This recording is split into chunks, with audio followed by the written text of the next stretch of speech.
लागलेलं नव्हतं. वडील लागले नाही याचं वडिलांना खूप दुःख होतं. पण आज मी लागलो त्यामुळे त्यांना खूप मन समाधान आहे की आज मी लागलो आणि त्याचंच आज. सर्व आयटेक गँगचं पुन्हा एकदा स्वागत आपल्या एज्युकेशनल यूट्यूब चॅनल टेक मॅथमध्ये. आज कोणत्या प्रकारचं आपण ॲडमिशन किंवा एक्झाम किंवा हॉल तिकीट कसं डाउनलोड करायचं ही कोणतीच माहिती नाही घेणार आहे. आज आपलं जे व्हिडिओ आहे हे बाकीच्या व्हिडिओपेक्षा थोडंसं वेगळं आहे. काय व्हिडिओ आहे, आपले जे आयटीचे मुलं आहे हे आयटीचे 4 मुलं एकाच वेळेस जे आपलं WRD डिपार्टमेंट आहे यामध्ये सिलेक्शन झाले. तर त्या मुलांना आपण काय केलं आहे, आज आपल्या चॅनलवर इन्व्हाइट केलेलं आहे आणि आपल्या शब्दाला मान देऊन ते मुलं जवळपास 30 ते 40 किलोमीटर प्रवास करून खास तुमच्यासाठी आणि त्यांच्या ज्या भावना आहे या तुमच्यापर्यंत पोहोचवायला खास इथं ते अवेलेबल झालेले आहे. ठीक आहे, तर आपण एक एक करून त्यांच्याशी ओळख करून घेऊ. शिवाय ते इथपर्यंत कसे आले किंवा त्यांनी यासाठी कोणता स्ट्रगल केला, कोणत्या आयट्यातून शिकले, कोणत्या ट्रेडमधून शिकले आणि ही एक्झाम क्रॅक करण्यासाठी त्यांनी कशा प्रकारे अभ्यास केला, या सर्व गोष्टी आपण या व्हिडिओच्या माध्यमातून समजून घेणार आहे. तर सर्वात पहिले आपण अजयचं स्वागत करून घेऊ. अजय, तुला WRD मध्ये लागल्याबद्दल खूप खूप शुभेच्छा. धन्यवाद सर. खूप खूप शुभेच्छा. आता अर्थातच आपला जो ब्रॉडकास्ट आहे या छोट्याशा ब्रॉडकास्टला आपण सुरुवात करणार आहे. ठीक आहे, तर अजय मला सांग, तू ITI कुठून कम्प्लीट केलाय? मी ITI सातपूर येथून कंप्लीट केलेलं आहे. ITI सातपूर म्हणजे गव्हर्नमेंट शासकीय आहे आणि तिथून योग्य ते शिक्षण दिलं जातं आणि शिस्त वगैरे एकदम व्यवस्थित दिली जाते आणि सगळाच अभ्यास वगैरे त्यांच्याकडून करून घेतला जातो. बरं मला सांग, तू ट्रेड कोणती निवडली होती? मी ट्रेड सिव्हिल ड्राफ्ट्समन निवडलेला होता, कारण मला पहिल्यापासूनच गव्हर्नमेंट शासकीय सेवेत जायचं होतं. त्यामुळेच मी पहिल्यापासूनच प्रयत्न तर करतच होतो शासकीयचा. त्याचबरोबर शासकीय सेवेत मी भरपूर असे एक्झाम वगैरे पण दिलेले. शासकीय प्रयत्न माझे चालूच होते. मी तलाठीचे वगैरे भरपूर शासकीय पेपर वगैरे दिलेले. त्यामध्ये काही मार्कावरून मला अपयश आलं, पण मी खचून न जाता एवढंच लक्षात ठेवलं का आपल्याला एक दिवस यश प्राप्त करायचंय. बरोबर. अर्थातच बघा, त्याने पहिले 2 वर्षाचा जो आपला ड्राफ्टमॅन सिव्हिल आहे हा ड्राफ्टमॅन सिव्हिल कोर्स आपला जो सातपूर ITI नाशिक येथून त्याने तो कम्प्लीट केला आणि पहिल्यापासून अजयचं तेच स्वप्न होतं. बरोबर अजय? हो सर. बरं, आता मला सांग, सध्या तुझी पोस्टिंग कुठे आहे? सर, आता माझी सध्या पोस्टिंग मेरी मसरूळ येथे जलसंपदा विभाग नाशिक मध्ये? हो, नाशिक मध्ये. तेथे मी अनुरेखक या पदावर आहे. अनुरेखक ट्रेसर. बरं, ऍक्च्युली त्या पदाचं काम काय असतं? सर, त्या पदाचं काम म्हणजे एक इंजिनियर असतो, इंजिनियरच्या हाताखाली किंवा मग त्याची जी कामे वगैरे सांभाळतात ते आमच्याकडे असतात. थोडक्यात इंजिनिअरिंगचं काम तुम्ही करणार? हो, बरोबर. पण तुमच्यावरती जे इंजिनियर वगैरे असतात ते काम करणार. बरोबर. मला सांग, तुला ही आयडिया कुठून आली की आपण शासकीय सेवेतच गेलं पाहिजे? आणि मुळात ITIच्या माध्यमातून खूप कमी मुलांना माहिती आहे की ITI केल्यानंतर आपण शासकीय सेवेमध्ये जाऊ शकतो. बरोबर, तुला ही आयडिया कुठून मिळाली? सर, मला पहिल्यापासून तर माहित नव्हतं, पण मामा बोलला की आपण ह्या सिव्हिल ड्राफ्ट्समन घेतला तर आपण जाऊ शकतो. आणि त्यामुळेच मी सिव्हिल ड्राफ्ट्समन घेतला आणि माझा शासकीय सेवेचा अभ्यास चालू होता. त्याचबरोबर मी बाहेर साईड बाय मी ग्रॅज्युएशन पण कम्प्लीट केलं आणि त्याचबरोबर अभ्यास पण करत होतो. अभ्यास करता करता WRD म्हणजे जलसंपदा विभागाच्या जागा निघाल्या, त्याचा मी अभ्यास केला आणि आज मला ते यश संपादन झालं. खूप छान वाटलं ऐकून. मला सांगशील, तू याच्यासाठी कोणत्या प्रकारचा विशेष क्लास लावला, तुला काही खर्च आला किंवा काय तुला अडचणी सामोरे जावं लागलं? नाही सर, मला क्लास वगैरे तर नाही. मी घरच्या घरीच प्रॅक्टिस वगैरे, घरच्या घरीच अभ्यास वगैरे केला. स्पर्धा परीक्षेचा अभ्यास करत होतो, त्यामुळे मला पहिल्यापासून या गोष्टी माहीत होत्या की आपल्याला या गोष्टी करायच्या आहे आणि आपल्याला घरच्यांची परिस्थिती बदलायची एवढं माहीत होतं. त्यामुळे तेवढंच एक लक्षात ठेवून मी आज या यशापर्यंत यश संपादन केलेलं आहे. खूप छान वाटलं ऐकून अजयचं. आणि आणखी विशेष गोष्ट म्हणजे अजय सोबत एकाच बॅचचे, एकाच कॉलेजचे 4 मुलं या डिपार्टमेंटला सिलेक्ट झाले. बरोबर अजय? हो. ठीक आहे, घरच्यांचं याबाबत काय म्हणणं होतं? घरच्यांना तर खूप आनंद झालाय. मी पहिली गोष्ट म्हणजे सांगू शकत नाही इतका आनंद झालेला आहे घरच्यांना. कारण आमच्या जेवढं पण घरामध्ये अजूनपर्यंत गव्हर्नमेंट जॉबला कोण लागलेलं नव्हतं. वडील लागले नाही याचं वडिलांना खूप दुःख होतं, पण आज मी लागलो त्यामुळे त्यांना खूप मन समाधान आहे की आज मी लागलो आणि त्याचंच आज माझ्या घरच्यांना म्हणजे शिवाय कमी वयात लागलो. हो, ते पण कमी वयात. माझं वय जास्त नाही, कमी वयात मी खूप मोठं यश संपादन केलेलं असं म्हणता येईल एक प्रकारे. तुझं आता वय किती? सर, माझं वय आता 22 वर्ष आहे. 22व्या वर्षात तुला शासकीय नोकरी भेटली. साधारण शासकीय नोकरीचं जे रिटायरमेंटचं वय हे 58 ते 60 वर्ष असतं. बरोबर. तर साधारण तुला 36 ते 38 वर्ष सर्व्हिस करण्याची तुला संधी भेटणार आहे. ठीक आहे, तुझ्यासोबत आणखी जे मुलं आहे यांचा अप्रोच काय होता गव्हर्नमेंट बद्दल? सर त्यांचा अप्रोच म्हणजे एवढंच होता की आपल्याला एक शासकीय सेवेत जायचे. काही काही म्हणजे स्पर्धा परीक्षा देत होते, पण मग काय तसा काही हेतू नव्हता बा शासकीय सेवेत जायचे. प्रयत्न केले, पण मग त्यांना ते यश संपादन केलेलं आहे त्यांनी. बरं, शासकीय मला सांग, ITI पूर्ण झाल्यानंतर आपल्याला अप्रेंटिस करावं लागते, बरोबर हो, आहे? करावं. तर तू त्या प्रकारची कोणती अप्रेंटिस केली का पहिल्यापासून तुला हे ठरलं होतं की मला शासकीय सेवेतच जायचं आहे? नाही सर, माझं पहिल्यापासून ठरलेलं होतं मला शासकीय सेवेत जायचं आहे, त्यामुळे मी अप्रेंटिसशिप वगैरे काही केलेली नाही. आणि आमच्या ट्रेडला अप्रेंटिसशिप केली पाहिजे असं म्हणता, पण एक्सपिरियन्स वगैरे घेण्यासाठी मुलं जॉब आर्किटेक्चर वगैरे जॉब करता. बरोबर. पण मी अशोका बिल्डकॉन म्हणून एक मोठी कंपनी, तिथे जॉबला जात होतो मी. 7 ते 8 म्हणजे वर्षभर मी काम केलं तिथे. बरोबर. काम करून त्याचबरोबर मी काम सोडून दिलं. त्यानंतर मी अभ्यास चालू केला आणि अभ्यास करता करता इकडे स्पर्धा परीक्षेच्या जागा निघाल्या, त्या भरल्या. त्याचा फॉर्म वगैरे भरून अभ्यास वगैरे चालू केला आणि त्याच अभ्यासाचा मला आज फायदा झाला. खूप छान वाटलं ऐकून. आता अजय सोबतच आपले आणखी जे 4 मुलं सिलेक्ट झाले, त्या 4 मुलांपैकी आणखी एक जो आपला विद्यार्थी आहे त्याचा पण आपण इंटरव्ह्यू आज 5 मिनिटात ब्रॉडकास्ट त्याचा जो आहे तो बघून घेणार आहे. बाकीचे जे मुलं आहेत सर्वांना येणं इथं शक्य नाही. बघा, अजयचा आणि त्याला, या दोघं मुलांना जे लोकेशन आहे हे नशिबाने आपलं नाशिक आणि कळवण हे जवळचे लोकेशन भेटले, त्यामुळे ते खास तुमच्यासाठी 30 ते 35 किलोमीटर ड्रायव्हिंग करून इथं तुमच्यासाठी अवेलेबल झालेले आहे.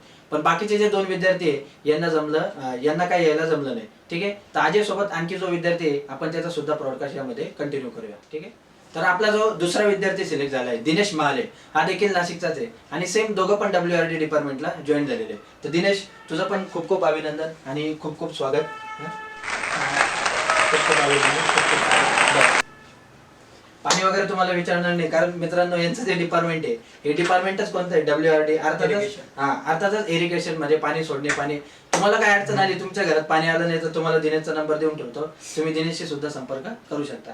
आता दिनेश मला सांग, जसं मला सूरजने सांगितलं की काही मुलांना शासकीय नोकरीबद्दल आयडियाच नाही ITIच्या, तर अशा तुम्हाला काय काय अडचणी आल्या? शासकीय नोकरीबद्दल तुम्हाला जास्त माहिती कुठून मिळाली? शासकीय नोकरी म्हणजे असं आमचे जे बडे सर आहेत ते ग्रुपवर टाकतच राहतात जाहिरात आल्यावर. बरोबर. त्यांच्या मार्फतच म्हणजे आम्हाला म्हणजे जाहिरात समजतात. बरं, मला सांग, ही जी तुमची पोस्ट होती या पोस्टचं नाव काय? अनुरेखक. आणि यासाठी डिप्लोमा करणं गरजेचं आहे का भविष्यात? नाही, म्हणजे डिप्लोमाची मुलं सुद्धा तुमच्यामध्ये कॉम्पिटिशन घेऊ शकत नाही, म्हणजे ही जागा प्युअर फक्त ITIच्या मुलांसाठी. पण काही पोस्ट अशा आहेत की त्याला डिप्लोमा पण एलिजिबल राहतो. त्याला डिप्लोमाचे पण पोरं अप्लाय करू शकतात. डिप्लोमाचे पण आणि ITIचे पण मुलं पण अप्लाय करू, डिग्रीचे पण अप्लाय करू. तसं मग बघायला गेलं म्हणजे तुम्हाला कॉम्पिटिशन भरपूर होतं, बरोबर. तरी तुम्ही आनंद या गोष्टीचा वाटला. बऱ्याच लोकांचा असा समज आहे की ITIचे जे मुलं आहे, ITIचे मुलं शासकीय सेवेमध्ये लागू शकत नाही, त्याबद्दल तू काय सांगशील? तसं काही नाही, जर प्रयत्न केला तर यश मिळणारच आहे. व्हेरी बरोबर. आणि जर मग ITI मध्ये मग प्रायव्हेट जॉब पण आहेत भरपूर, असं काही नाही की गव्हर्नमेंट मध्येच स्कोप आहे. प्रायव्हेट मध्ये पण भरपूर ठिकाणी मोठमोठ्या कंपनीमध्ये स्कोप आहे ITIच्या मुलांना. बरोबर. आणि त्यानंतर मग डिप्लोमा समजा केला, डिप्लोमा जसं जसं पुढचं शिक्षण घेणार तसं तसं मग चांगली पोस्ट भेटू शकते. बरोबर आहे. आता मला सांग, तुझे जे फॅमिली मेंबर्स होते, म्हणजे तुझे जे घरचे लोक होते, वडील वगैरे, आई वडील, भाऊ बहीण, यांचा तुला यामध्ये किती सपोर्ट होता? त्यांचा तर फुल सपोर्ट होता, कारण की डिप्लोमा म्हणजे नाही, ITI मला त्यांनीच सजेस्ट केला होता 10वी नंतर. अच्छा अच्छा. वडील माझे शिक्षक आहेत जिल्हा परिषद मध्ये. वा वा. म्हणजे घरातून एक जण कोणतरी गव्हर्नमेंटला होतं? हो, त्यांनी मला ITI करायला लावलं होतं 10वी नंतर. पण मग कोणता ट्रेड निवडावा हे मला काही म्हणजे असं कल्पना नव्हती. तर माझे दाजी जे ड्रॉप्समन आहेत त्यांनी मला सजेस्ट केला की ड्रॉप्समन सिव्हिल कर, त्याला चांगला स्कोप आहे आणि गव्हर्नमेंट मध्ये जास्त जागा आहेत. आणखी अशा नुसते ड्रॉप्समॅन सिव्हिल आहे फक्त या पर्टिक्युलर ट्रेडला जागा आहे की आणखी बऱ्याच ट्रेडला जागा आहे? स्टेनोच्या मुलांना पण जागा आहे. बरोबर. स्टेनो, लिपिक वगैरे असतात बघा पोस्ट. बरोबर, स्टाफ सिलेक्शन. हो. अजून वेल्डर वगैरे, रेल्वेमध्ये डिझाईन. त्यांच्या रेल्वेमध्ये जागा असतात. कारण मुलांचा जनरली असा समज आहे, म्हणजे मुलांना क्लिअर असं वाटतं की ITIच्या मुलांसाठी फक्त रेल्वे एवढंच एक डिपार्टमेंट बाकी, तर असं काही नाही. ठीक आहे, तुझं जे डिपार्टमेंट आहे यामध्ये सुद्धा जे आपलं WRD डिपार्टमेंट आहे यामध्ये सुद्धा आपल्या ITIचे मुलं हे गव्हर्नमेंटला लागू शकतात, हे आपल्याला दिनेशने यातून सिद्ध करून दाखवलंय. दिनेश, मला सांग, आता भविष्यात तुझा काय प्लॅन आहे या जॉब नंतर? काय याच्यावरच तू शेवटपर्यंत स्टेबल राहणार आहे? नाही, प्रमोशनचे ऑप्शन आहेत म्हणजे हा. डिपार्टमेंट मध्ये इंटरनल एक्झाम वगैरे पण असं होतात असं ऐकलंय मी. बरोबर. त्याच्यात बाहेरून मी डिप्लोमा केला, बरोबर. म्हणजे जॉब सोबतच डिप्लोमा केला व नंतर डिग्री वगैरे कंटिन्यू केले, तर प्रमोशन भेटू शकतं मला. टेसरच्या वरती जी पोस्ट असेल, आता माझं क्लास 3 आहे, तर क्लास 2 क्लास 1 असे अच्छा. promotion तुझं एज होतं. किती आहे आता? माझं 21 आहे. 21व्या वर्षात तू शासकीय सेवेत लागला, याचा आनंद तुला किती आहे? मला तर आनंद खूप आहे, पण घरच्यांना माझ्यापेक्षा जास्त आहे. घरच्यांना तुझ्या नक्कीच आनंद होणार आहे. म्हणजे जवळपास आपल्या जे भारतीय कुटुंब आहे यामध्ये 60 ते 70 कुटुंबियांचं असं स्वप्न असतं की आपला जो मुलगा आहे हा शासकीय सेवेत पाहिजे. आणि 21व्या वर्षी तुला आणि अजयला 23व्या वर्षी खूप कमी वेळात तुम्हाला हे यश भेटलंय. हे ऐकून म्हणजे मला पण खूप आनंद वाटला. नक्कीच बाकीचे पण मुलं आहेत त्यांनी हा प्रयत्न केलाच पाहिजे. तर तू बाकीच्या मुलांना आणखी तू काय संदेश देशील? प्रयत्न चालू ठेवा, यश मिळणारच आहे तुम्हाला एक ना एक दिवस. ITI जर समजा तुम्ही केला तर प्रायव्हेट जॉब मध्ये म्हणजे प्रयत्न चालू ठेवा, नाही का. प्रायव्हेट जॉब मध्ये पण म्हणजे असं एक्सपिरियन्स साठी. बरोबर. आता मी ITI केल्यानंतर मी 1 वर्ष गव्हर्नमेंट व्हॅल्युअर कडे काम करत होतो. ॲज म्हणजे आर्किटेक्ट, ते आर्किटेक्टचे पण काम करायचे, आर्किटेक्ट चे पण काम केलेले आहेत आणि व्हॅल्युएशनचे पण, म्हणजे प्रॉपर्टी व्हॅल्युएशन असतात. बरोबर. त्याला सिव्हिल बीटेक लागतो. अच्छा. हा, तर त्यांच्याकडे मी व्हॅल्युएशन व्हिजिट जे असतात, व्हॅल्युएशन वगैरे रिपोर्ट बनवणे, प्रॉपर्टीची गव्हर्नमेंट व्हॅल्यू, मार्केट व्हॅल्यू काढणे, बँकेना रिपोर्ट सबमिट करणे, हे काम केलेले. त्याच्यानंतर 1 वर्षानंतर मी स्टॉप घेतला होता, कारण की माझे एक्झाम होते. डिसेंबर मध्येच मी ZP, PWD आणि WRD हे 3 फॉर्म भरले होते. 3 फॉर्म एका वेळेस भरले. म्हणजे असं मागे पुढे एक्झाम आपण म्हणजे तू त्या तिघांसाठी तयारी करत होता. हो, त्याच्यासाठी मी स्टॉप घेतला, ते जॉब लिव्ह केलं मी, सोडलं नोव्हेंबर मध्ये. डिसेंबर मध्ये त्याचे तिघांचे पेपर होते, म्हणजे असं बरोबर 5-5 6-6 दिवसाचं असं गॅप गॅप. अंतरावर. तर त्यापैकी WRD मध्ये माझं सिलेक्शन झालं. वा, खूप छान वाटलं. हे बघा, असं काही नाही की म्हणजे गव्हर्नमेंट आज ITच्या मुलांनी विचार केला उद्या त्यांना गव्हर्नमेंट जॉब लागला, एवढं पण ते सोपं नाहीये. लक्षात, तो अप्रेंटिस पण केली, तो आर्किटेक्चर कडे काम पण केलं, तू त्याचा अनुभव पण घेतला, आणि तो अनुभव आणि तुझं थोडंसं जे नॉलेज असेल आणि तुझं जे मेहनत असेल अभ्यासाची, याच्यासाठी शासकीय सेवा, नक्कीच शासकीय सेवेसाठी खूप अभ्यास लागतो. तर तू ह्या सर्व गोष्टी एकत्र करून तुला हे यश मिळालं. तर हे ऐकून मला आणखी खूप खूप खूप म्हणजे खूप मस्त वाटलं. तर मला सांग, तू WRDला तर लागलास बरोबर, तर यासाठी IT सोडून आणखी कोणते कोणते विषयामध्ये पक्का असणं किंवा कोणते कोणते विषयाचा थोडक्यात अभ्यास कोणता करावा लागतो हे मला थोडक्यात सांग. आणि तू कोणत्या प्रकारचं ट्युशन वगैरे घेतली का, की तू स्वतः प्रिपरेशन केलेलं आहे त्याचं? नाही, ट्युशन वगैरे तर मी काही बाहेरून केले नाही. बरोबर. हा, कारण की माझ्याकडे एक्झाम साठी म्हणजे प्रिपेरिंग साठी टाइमच नव्हता, कारण की जॉब करत होतो. जॉबवरून मी टाइम काढला एखादा 1.5 महिना, त्यात मी अभ्यास केला. त्यात सिलेबस असा असतो की टेक्निकलचे जास्त मार्क असतात, टेक्निकलचे जास्त क्वेश्चन असतात. म्हणजे थोडक्यात, कारण ITची मुलं जेव्हा शिकतात ना तेव्हा त्यांचं जे थेरी विषय याच्याकडे लक्ष नसतं. तर तू मुलांना सांग की थेरी विषयाचं किती महत्व आहे त्याच्यात. कारण जे आता तू म्हणतो टेक्निकल प्रश्न जास्त असतात बरोबर, साधारण 60% टेक्निकल प्रश्न असतात. मग त्यामध्ये जे टेक्निकल प्रश्न असतील ते तुमच्या ट्रेडशी संबंधित असतील बरोबर. मग त्यामुळे मुलांना जो थेरीचा अभ्यास आहे हा करणं पण तेवढंच जास्त गरजेचं आहे बरोबर. तू कसं प्रिपरेशन केलं? मी जी आमची थेरी होती, जी आम्हाला सर डेली म्हणजे असं लिहायला द्यायचे वगैरे, किंवा आठवड्यातून लिहायला द्यायचे, तो सगळं थेरीचा सिलेबस तो मराठीत मधून असतो. तो काय म्हणजे असं रट्टा मारायला, म्हणजे असं काय वाचायला काय एवढा अवघड नाही, आपल्या मातृभाषेत आहे, तर मग वाचायला काय अडचण नाही. तो समजायला पण आणि लक्षात ठेवायला पण सोपा जातो. त्याच्या व्यतिरिक्त मराठी ग्रामर राहतं, त्याच्यानंतर GK राहतो, GK जनरल नॉलेज, त्याच्यानंतर बुद्धिमत्ता. साधारण जे आपल्या जेवढ्या पण स्पर्धा परीक्षा असतात जनरली त्यांना जो सिलेबस असतो तो सिलेबस इथे असतो बरोबर. आता मला सांगशील की तू ITI करण्याच्या आधी हेच तुझं पहिलेच ठरलं होतं की आपल्याला गव्हर्नमेंटला लागायचं आहे? नाही, मी ITIच्या आधी ना, म्हणजे 10वी नंतर मी कॉमर्स घेण्याचं डिसाईड केलं होतं, पण वडिलांनी सांगितलं की ITIच कर वगैरे असं तसं. तर माझं म्हणजे 10वी नंतर जे माझे 10वीचे जे फ्रेंड्स होते त्याच्यापैकी सगळे म्हणजे काही डिप्लोमाला घेतलं त्यांनी, काहींनी कॉमर्स, सायन्स, आर्ट असे. मग ते त्यांचं पुढे म्हणजे अजून शिक्षण चालूच आहे. अच्छा, ते अजून सुद्धा शिकतात. मला तेच सांगायचं आणि मला त्या गोष्टीचा विशेष पण वाटतं आणि आनंद पण वाटतं. 21व्या वर्षी आणि 23व्या वर्षी बरेचसे मुलं शिकतात. मी सुद्धा स्वतः 21व्या वर्षीपर्यंत शिकत होतो. तर या वयापर्यंत बरेच मुलं शिकत असतात. त्या वयात तुम्ही गव्हर्नमेंट जॉबला लागले.